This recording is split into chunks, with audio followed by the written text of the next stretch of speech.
Voici donc une racine aujourd'hui, une nouvelle racine, Gimel Yud Samer.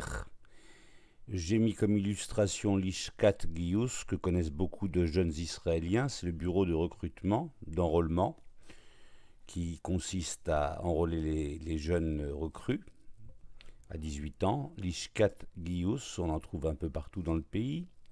L'Ishkat Giyus, c'est, on va le voir tout à l'heure, c'est l'idée de mobiliser, d'enrôler, la mobilisation.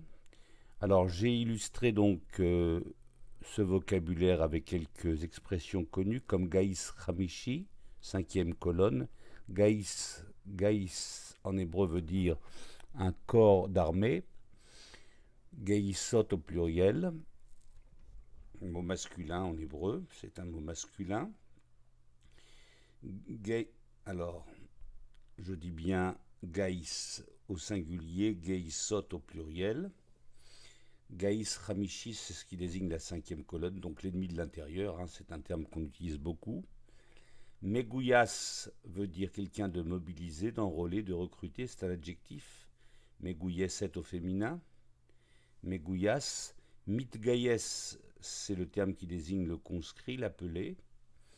Donc l'Ishkat Giyus, le bureau de recrutement, je l'ai dit tout à l'heure. On a aussi le terme Tsav Giyus, qui veut dire l'ordre de mobilisation, également. Le premier sens ou l'autre sens de legayes, c'est aussi recruter, recruter pour un emploi. Legayes et, verbe au piel. Megayes, megayeset, giyasti, giyasta, donc enrôler, recruter. Les hitgayes, c'est s'enrôler dans un corps d'armée par exemple. Hitgayasti, latsanchanim, je me suis enrôlé pour les parachutistes. S'enrôler dans, s'enrôler à.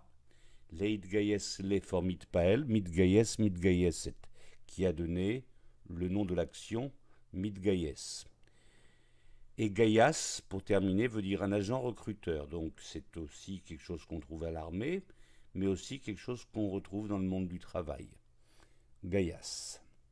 Voilà donc quelques mots autour d'une racine pas bien connue, je crois, peu connue, et donc je voulais vous la faire partager aujourd'hui.